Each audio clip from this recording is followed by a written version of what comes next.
an taji ko ata da kwalasa duk wanda ya ga bidiyon nan bai mun lakin kutumar babbar burau basa. Yau na fito zan yi bidiyo akan sojojin an daudun Najeriya wanda ake lakaniwa sojoji.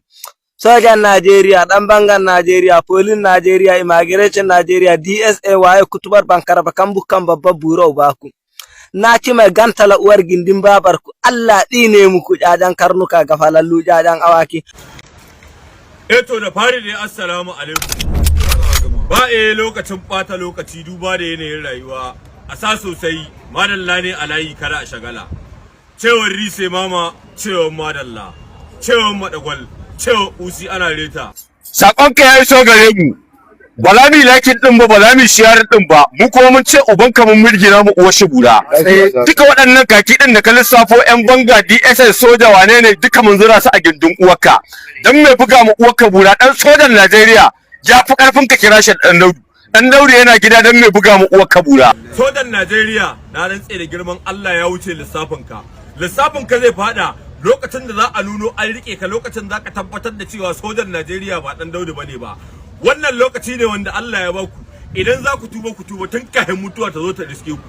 Ai ba ka ji mu gaya ma, tun da har wannan yalo, wannan zindikin yalon naku ya ci ƙasa aka kashe shi, to don durin uwarka mutuwa tana zuwa gare ka, mutuwa tana zuwa gare ka kai kanka don durin uwar babanka. Idan ba haka ba Allah ya kora ni. Sannan ku je ku gaya ma balle turji, shi ma kanshi mutuwa tana nan riskar shi in Allah ya so ya yarda. Ka je ka gaya ma lakurawa, su ma sun kusa dafa dama don durin uwarsu. Ka je ka gaya ma yan boko haramu, tasu ta riga ta kare in Allah ya so ya yarda.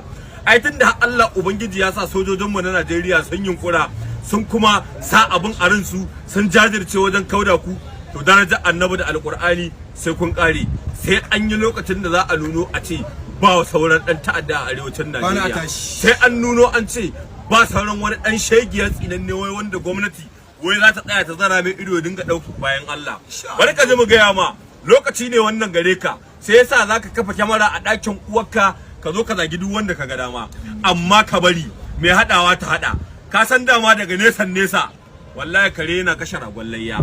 To amma me idan aka nuno cewa ta yi wake-waken kura, aka nuno cewa ta yi birgiman hankaka, ko ba ka gane ba, sannan aka nuno cewa ta yi shan alewa kuturu, aka nuno cewa ga masu roɗin nan sun zo sun cimma wai za ku yi wuta da su. Ni na tabbata, na rantse da Allah, na rantse da mai rumfa ba tokara, in Allah ya soya da in dai za ku yi wuta da sojan Najeriya, to dan gindin uwarka na baka sakan 40, na cika ka gano inda kake, wallahi ka cika kai minti da, idan ba sai ka bar duniya ba Allah ya kona ni. Uban wa ya koya ma fada, ina ka je ka koyi yaki, wani jahili ya koyantar da kai? Dan gindin uwarka su da suka dauki wata 6 7 8 suna yaki, ba abin da ake koya musu sai kashe mutane. Dan saboda yanzu an kyale ku sakaka, kuna iskanci ku yanda kuka ga dama, gwamnati bata waiwaye ku ba, dole ka rinka kiran sojan Najeriya dan Daudu.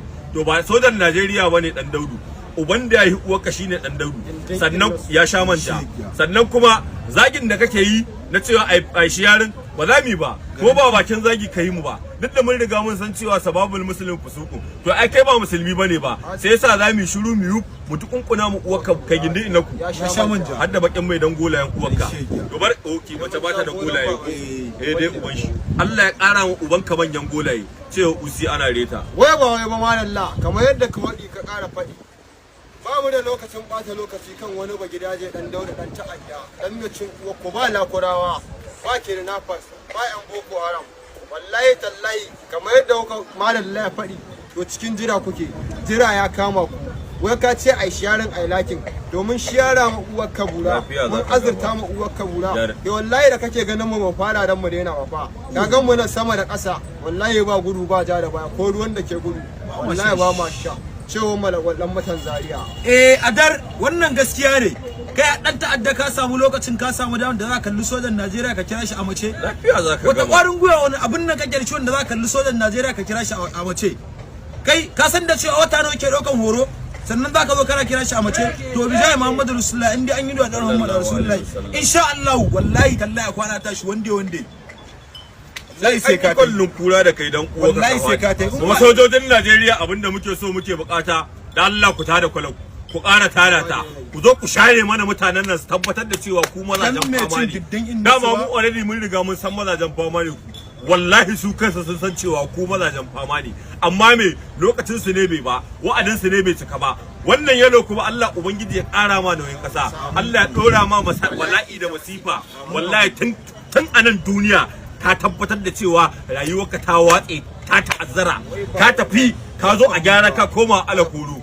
To ɗahir ɗinka wallahi tallahi duk wani ɗan ta'adda wannan ya zame muku izina. Ku zo ku aje makami, ku aje bindiga, ku zo wallahi tallahi gwamnati ta anshi tuban ku. Idan kuma ba haka ba gindin uwar ku za ku ci. Cewa malam ladan mutan Punto ka tsara state, ai cewa Rise mama, cewa Usi ana reta, cewa dan Maragwal. Ai kowa ya sa sosai nan kun san mu ba mu da lokacin bata lokaci.